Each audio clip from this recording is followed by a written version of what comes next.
What's up YouTube? My name is Mike. I go by DJ Access, and today we're going to be talking about the settings that I use in Serato DJ Pro.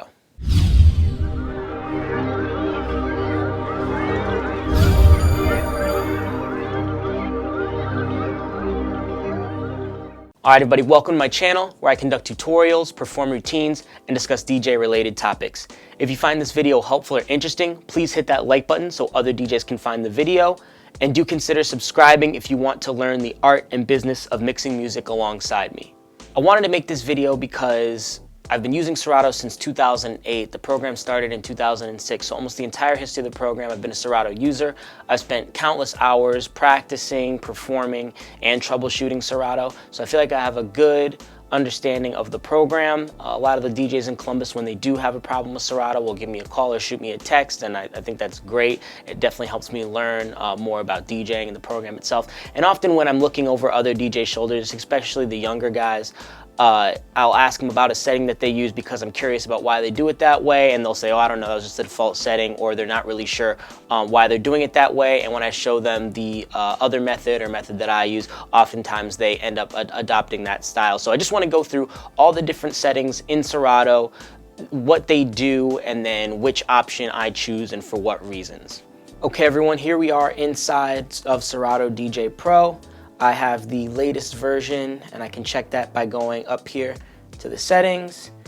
And when you click check for updates, I've already done this, but I'm on version 2.2.2. It is September 2019, so I can only speak for what's in here right now, but I didn't see too many videos on YouTube discussing the Serato settings that people are using in 2019. So again, just wanted to make this video. I'm here with the DJAXCESS 1000 SRT by Pioneer. Great controller. You can check out my video review on that I just did recently. So the first tab we'll talk about is the Preferences tab. If you see these boxes on the sides here, those are for DVS. That's when you're using CDJs or turntables to use Serato. So a couple things in there. When you have something playing, and you're using DVS, there'll be a circle here, and you want to use these controls right here to make the circle as, oh my gosh, circular as possible. You want to make it as perfect circle as possible, and that'll let you know if your needles are dirty or if you're having a bad connection to the system. As far as noise sensitivity, when the record is playing, you can hold down estimate, and then that will tell you how close your record is tracking to accurate. You can zoom in and out using this if the circle is too large or too small for you to see. Moving over to the Preferences tab, we have Control Preferences. So playback keys using Shift. So oftentimes when you're typing and searching for a song, you can use, or you can accidentally hit the play buttons, which I believe are, let me just double check it so I don't mess it up. Also, if you ever need to know what your hotkeys are, you can use this Help tab, show shortcut keys, and you have it all here. Or the other thing that you can do is go to show tooltips, and let's say I want to know what the play button is on the right deck.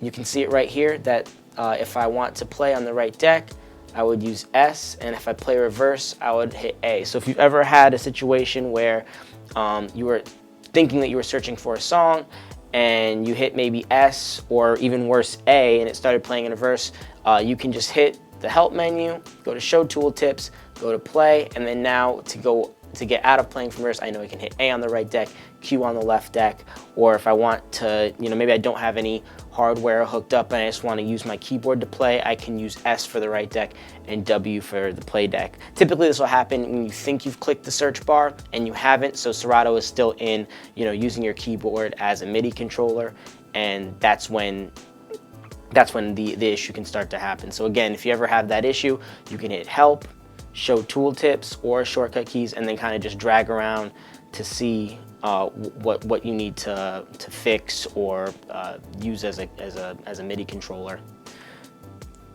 So what that means with regard to this checkbox is you would have to hold Shift and then those buttons in order for the playback keys to work. So I don't necessarily use that all the time. I guess if it became a habit where I thought I was clicking the search bar and didn't, and the playback keys were affecting my performance, I could click that, and then that way it knows that I need to hit shift in order to use the playback keys. Lock playing deck, this is one that if you're not so comfortable on Serato, I do suggest having. I mix very quickly, but so that's why I have it off. But lock the playing deck means, let's say I'm in here and this song is playing. I can't, with lock playing deck on, or off rather, I can just drag a song, and even though it's playing, it's still gonna switch the song. So if I'm a newer DJ and maybe I haven't gotten really comfortable with going back and forth between music, I can hit lock playing deck, and then if this is playing, it won't let me drag songs. So I'm gonna leave it the way it is. Sort cues and loops chronologically. This is something that when I'm looking over DJs' shoulders, they don't do often. I think it's a really great tool. So what this will do is when you're setting new cue points, it will just sort them chronologically within the song. So when I'll be looking at other DJs' cue points, their cue points will be all over the place. And I can't imagine, you know, with some of the amounts of songs that we have as DJs, memorizing all of those cue points. Yeah, maybe you can color code them, and I do for some things, but I think sorting them chronologically makes the most sense for me, so that's why I have that enabled. Enable hot cues. I believe that's just your cue points when you're jumping around the record. I'm actually going to double check this. Oh, okay. So if you do not have a cue point set and you hit one of the number keys, which are your cue points on the keyboard, it will set a cue point for you without you having to hit the control key, just as it says right there. So I actually didn't know that, but I've been using that forever, so I'm going to leave that the way it is.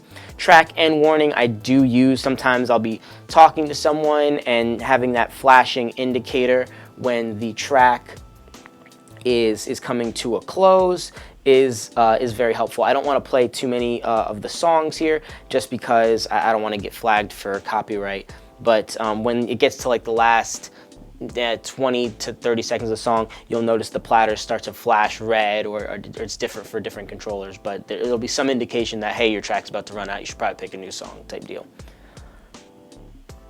Disable needle search during playback.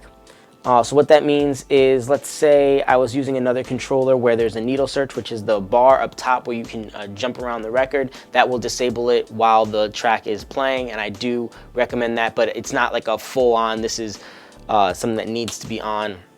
I definitely know other DJs that don't mind being able to use the needle search during playback, but I imagine if you're jumping around through the song, it's probably not playing, which is why I have that enabled. Show beat jump controls. Now, I'm one of the DJs who does not use beat jump controls. I used to use it back in Serato Itch, and I used to love it, but when they took it away for the first implementation of Serato DJ, I just got used to knowing what cue points to use, and I wouldn't have to use the beat jump very much. I do know there's a lot of talented DJs that love beat jump. I'm not willing to give up my bottom row of loops in order to have beat jump, and I'll show you what I mean here. So right now I have 8 loops that I can select from an 8th to 16th. If I enable beat jump controls, I lose 4 of my loops down here, and now my beat jump is active, and I can select, you know, whether I want to beat jump 1 beat, 2 beats, 4 beats, etc. So I don't want to give that up, and I find I don't use it that often, so I don't use beat jump. If you love beat jump, I totally get it. That's definitely one of those 50-50 options. Quantized values, a quarter beat. I don't use quantize very often, but a quarter beat made sense to me. That's typically what I want to be close to. Use auto gain. I've been having some issues with auto gain recently. Sometimes it updates, sometimes it doesn't, but I definitely like when it does work. So when you load it on a new track, the auto gain is this gray area here. You'll see it's grayed out. Let's see if I can find a song that I haven't used. No.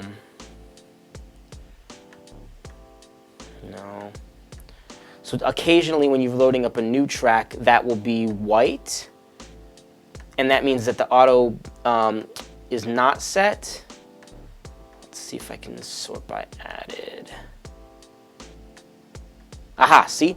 So now it's white, which means it hasn't been added, and you'll notice when I dragged in the track, it went and analyzed, it set my beat grid, but it did not set the auto gain. So I wonder if I exit, it's gonna write the tag at the bottom here, and if I go back in, you'll notice that now it's gray. So that's what the auto gain is. Basically, that's kind of make it so all your tracks are leveled out.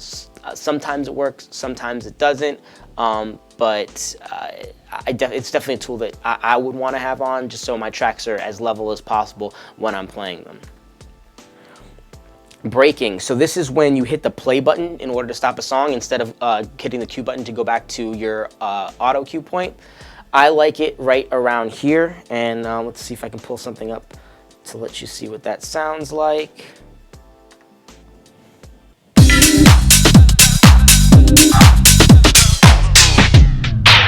And that's about the time to break. I use the break all the time for transitioning large BPMs, or for creating a dramatic moment where I'm about to drop something with like a big hit, like a Hypnotized by Biggie, or 24 Karat Magic by Bruno Mars, or anything else that has a really solid hit that, like, once you hear one sound and everyone knows the track and starts to get hyped. So I do use the break very often, and I think that's a solid area to have it. And obviously you want to use whatever you feel is comfortable.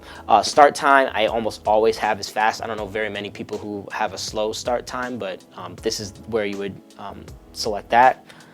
On song load, I have play from start. Sometimes it does, sometimes it doesn't. Not really sure. It's not a really big deal. Instant doubles is a big deal. So if I load the track, the same track that's already playing on the right deck to the left deck and vice versa, it will copy the track over. So if it's playing, it'll be playing, it'll jump to the portion of the song that it's on, and it's gonna go, if there's a loop, it's gonna bring the loop over. So basically it's like making a copy of the song. It's great for doing some beat juggle tricks. Let's say I notice that my beat grid is off on this song, but I'm at a live gig. I can have this deck playing, the right deck playing, and then copy the song over to the left deck, set my cue points, set the beat grid, and everything's gonna happen to both decks. So that's really helpful. I'm not gonna mess up what the audience is hearing while I'm databasing my music. Play from first, cue point. That's basically the other option from the play from start. If there's a song where I don't have a cue point, I just want to play from start, so that's not a big deal for me. Virtual deck speed, 33 RPM is normal, and then 45 would be if you want to speed it up, much like an old Technique turntable. Recording, I don't use recording through Serato a lot. Do watch my recording or how to record your sets video to see which recorders I use, but occasionally I will use it for little things here and there. So you have, I use 16-bit just because it's smaller, and AIFF because that's also a smaller file format. Sync mode, very controversial, but not for me. If you are a better DJ using sync, use sync. I'm trying to learn how to use sync right now. I still find that I make more mistakes using sync than I do with just regular beat matching. I do think that DJs should definitely know how to beat match by ear, but if you want to use sync. If that's how you DJ, more power to you. Like I said, I'm trying to learn how to use sync because I think it'll make when I figure it out, it'll cut down on mistakes, and it'll make mixing faster, even easier. So I know there's a stigma attached to it for those DJs who, have a problem with the sync button. It's 2019, let's move forward and find other ways to be creative. But if that's your thing, that's your thing. Anyway, I prefer to use simple sync at this moment because not all of my tracks are beat gridded out, so I'm not sure how to use a smart sync. It might be something I have to practice with, but especially with this controller, this is the first controller where I've really liked using sync because the sync buttons are very accessible. So I can just hit sync, mix this track in, do my thing. On the other mixers, my S9 and my 72, it's more of like a 3-button thing to get to sync. So I have to do like tap, tap, tap instead of just a single tap on this controller. So this is my favorite controller or favorite mixer to use sync with. But I don't use this controller often, maybe for 5 hours a week live and for 2 hours a week of practice. So I'm still very much new on sync, but it's a great tool. Snap to beat grid is the preference I choose. I do not use maintain sync on track load just because I want to know what the new track coming in is normally. I guess it would be kind of a really easy, fast tool, so maybe I will use that eventually. And then the tempo slider affects all sync tracks. I'm actually going to look at the tooltips here. Yep, so that's going to maintain the sync on the track deck. So if I have something playing on the left deck and I bring in something on the right deck, it's automatically going to sync to whatever's on the left deck. I don't use it, but I mean, maybe I'll try it here in the coming weeks to see what's going on. And then tempo slider, changing the tempo of a virtual deck that is in sync will also change the tempo of all other virtual decks that are in sync. So that's pretty self-explanatory.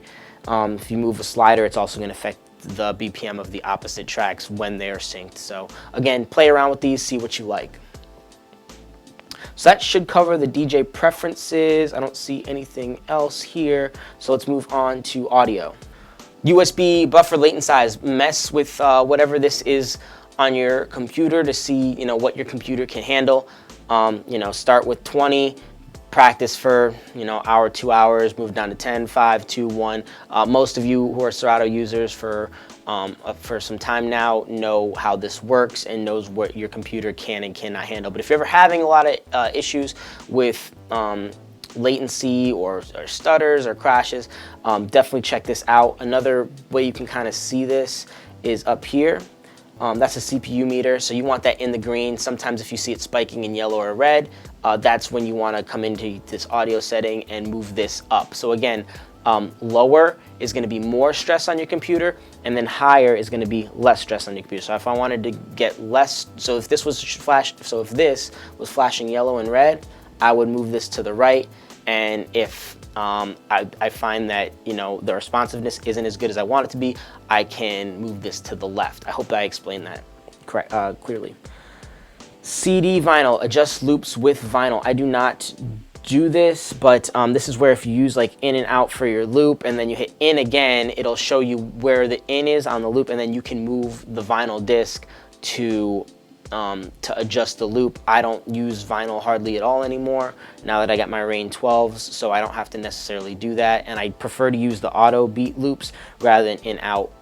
And then anti-drift, stabilize fluctuating BPMs when using vinyl or CDJ. So if you have these areas, these calibration decks done correctly, you should not have to use the anti-drift. I've never had to use it, and I've heard issues with it that it's not that great. They've probably updated it since then, but I don't have too much familiar with anti-drift, so just saying that. Needle dropping in relative mode. Again, I don't use this too much anymore. When enabled, a deliberate needle drop will position the playhead at the absolute position of the track. Okay, so when you're needle dropping, this will treat Serato like it's in absolute or ABS mode, which I don't know too many people that use that. And then when enabled in relative mode, needle dropping into the first 5-minute sections of the control vinyl will jump the playhead to the corresponding cue point. So again, I haven't used vinyl in this manner before, but if you are a vinyl user, can you please comment on which one you use and why, so that people can know. Sticker lock. So sticker lock I talked about in the last video a little bit. I wish I could get a good view of my turntable, but basically what this means is when there's a new cue point, if you're using a controller, the indicator that goes around the record, if it's coming to a new cue point, will be the same as what you see on here. So if you have sticker lock on, whatever's on your screen will show up on your controller deck.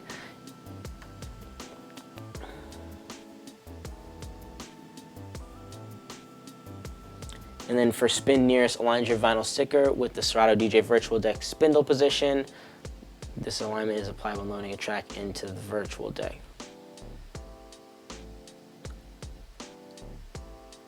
Yeah, so basically this is just the option of how your sticker lock works. I do recommend sticker lock, but there are some instances, like when I talked about in my previous video with the SRT, that if you're beat juggling, sometimes you might want to have that off. Okay, library and display. I use iTunes to organize my library. So if you use iTunes, show your iTunes library. I might make a video on why I use iTunes. If you want that, please leave it in the comments. Protect library. So this means you cannot add cue points, change beat grids, or delete anything that's in your library. Maybe if someone else is using your Serato, you click this on, and then that way they can't mess anything up. Custom crate columns. So check this option to allow different column views for each crate. So each playlist can have its own column views. I do not use this. I want the same view that no matter what crate I'm in, and I can kind of change it on the fly. Center on selected songs. This, when you're scrolling through your crate, the song that you're selected will always be in the center. Very self-explanatory. Include subcrate tracks. So if I click on a crate and it has subcrates, it's going to have not only what's in that main folder, but also what's in the songs that are in the subcrate folder. Played track color doesn't really matter. I have mine set to blue. This is one that I notice people don't have. Reset played tracks on exit. So this will clear out all the tracks that you've played every time you exit Serato, so that, you know, when you're at a gig, you know, maybe you have 2-3 gigs in one day, you can, man, I don't really remember if I played Lizzo already. Every time you exit your Serato, it'll reset that so you know which tracks you've played and which tracks you haven't played. But that's one that when I'm looking over other DJ shoulders, they do not have clicked, and I feel like you really should have it, because that really helps when you're thinking about what you've played and what you haven't played. You can also just manually reset played tracks here. Library text size, I get made fun of all the time for how large my library text size is, but for some gigs, I'm very far away from the laptop, and I want to be able to see what's going on, so I don't have to be like right up on here. So yeah, I'm blind. It happens. Okay, another big one that I don't see. So show tempo matching display. Tempo matching display is right up here. It's it was in Serato Scratch Live. They got rid of it for a little bit, and thank goodness they brought it back, because I love it. You can kind of see what's going on here. So as I move the slider up and down, you can actually just beat match on the fly here. Let me see if I can get out of here. All playlists. Sort by BPM. So we got here and here. So these songs are relatively the same speed, so the tempo match display, but if I move them around, you can kind of see exactly when they're beat matched. So if you don't want to go by the numbers that are here on the record and kind of go, okay, 68.3, and you just want to see what's going on, I find that the tempo matching display is more accurate than the numbers often. So I can just look over here, let's say it's like this, I just go until it's matched, and then now I know the songs are beat matched and I'm ready to go.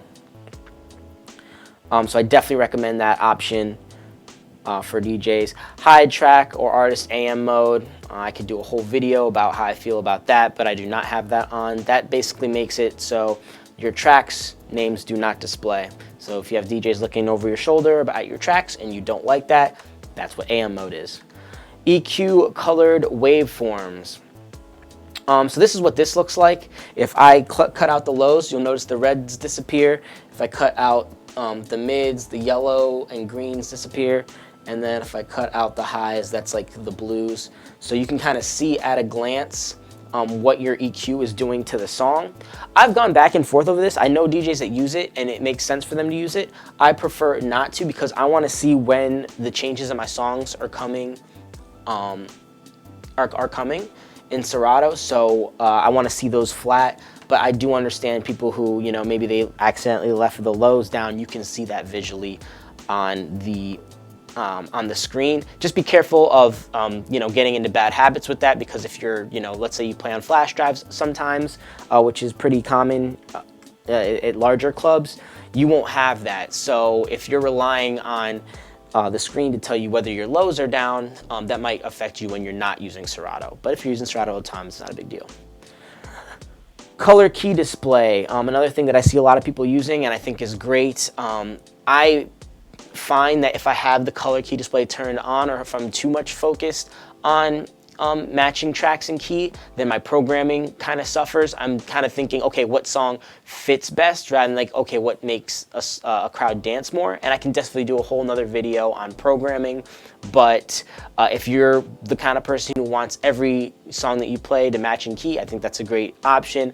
To me, what's necessary for the dance floor is more important than what sounds good in key to a point. So again, I can talk more about that if you'd like, but color key display, if you turn that on, I think I might have to restart my Serato, but this, oh, here it is, key.